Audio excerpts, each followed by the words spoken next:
Hi, welcome to the session. Now we are going to see an example in Apache Spark.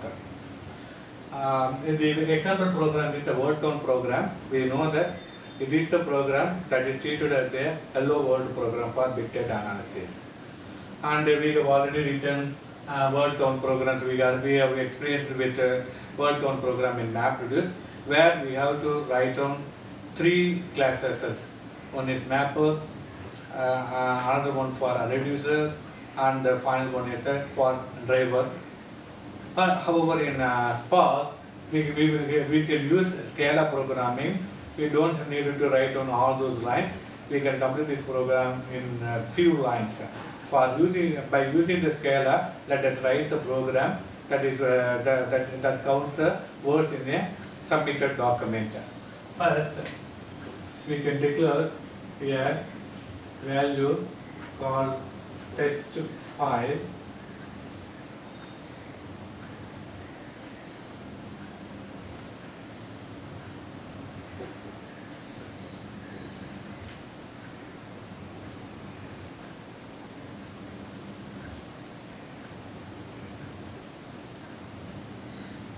So, the text file has been stored in the HDFS location, and by this line, it is now available for Spark to be processed.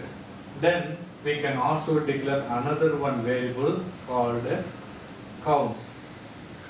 It is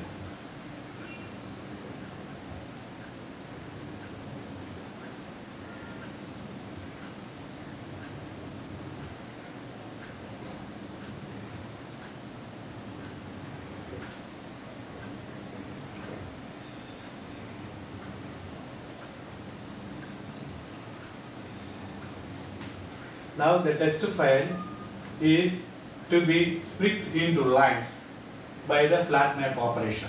So the file we have already submitted is split into is available as lines by this operation. Then we apply another one operation called map.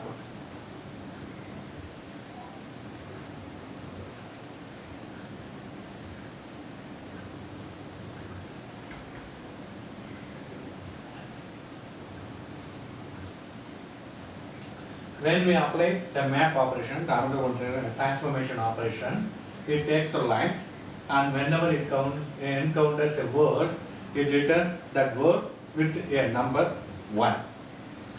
Then we will apply another one transformation operation that is called reduce by key.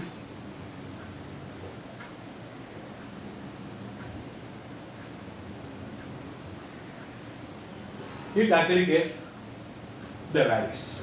We have given one for, the map gives values, it gives values as that particular word and the number 1, and here the reduce by key aggregates those values and gives the particular word with how many times that present in the submitted document, in the input document. It gives the value, the numbers, the accumulated values for every word it encounters in the document. For example, if we are using a Spark in a document, how many times Spark presents in the same document? It may be 25 or 30, whatever it is. So, for every word, this reduce by key gives the accumulated value of that word.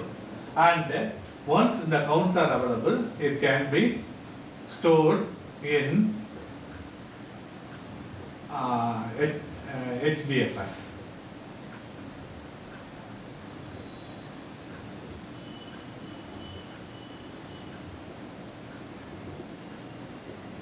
Once the values are available, once the counts are available, then it can be stored in the HDFS.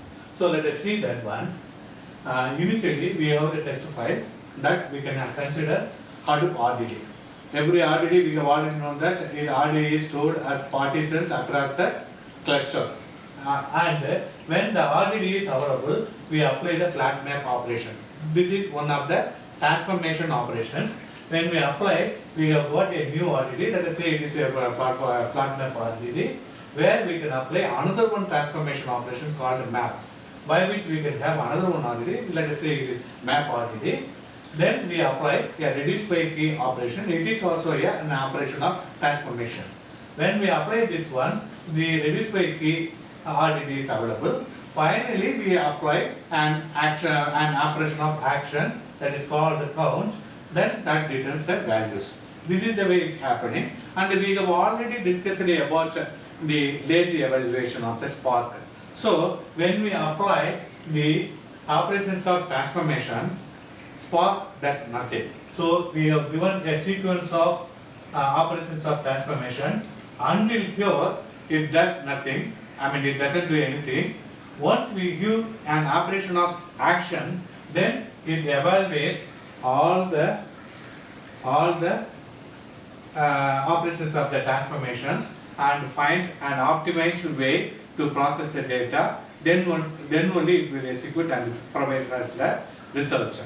Let us assume here, we know that RDD is stored as partitions in the clusters, and for our analysis, let us say 4 partitions involved in our program, and these are all the partitions of RDD.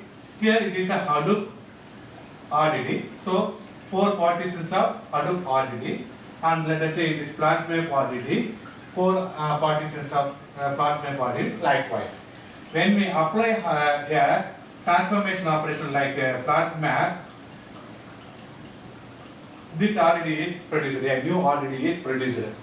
This partition of this RDD depends only on the partition, only one partition of the previous RDD.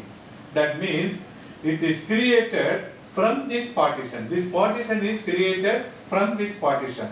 This kind of relationship, that means if a partition of RDD depends only on only one partition of the previous RDD, that kind of dependency is called a narrow dependency.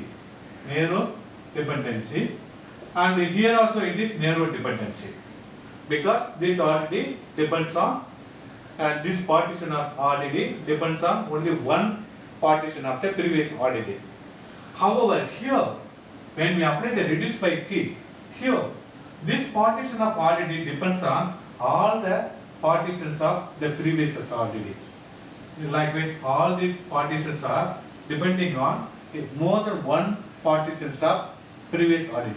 This kind of dependency is called a wide dependency. Wide dependency. So once we apply this count operation, transformation operation of count, then the Spark evaluates the operations of transformations. So when it encounters only narrow dependency, until it encounters any wide dependency, it put together all the narrow dependency and say it is stage 1. It is stage 1. When it encounters a wide dependency, then the following would be given stage 2. Stage 2. Likewise, it will do.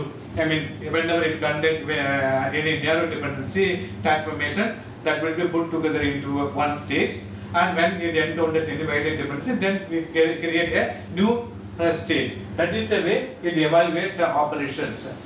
Once it provides the stage, then Apache Spark completes the stage 1. When it is completed, then only it will move to the stage 2. So it can move from one stage to another stage. It completes one stage, then only it moves to the next stage. This is the way Apache Spark is operating, and by which we can have an optimized way of data processing. Thank you.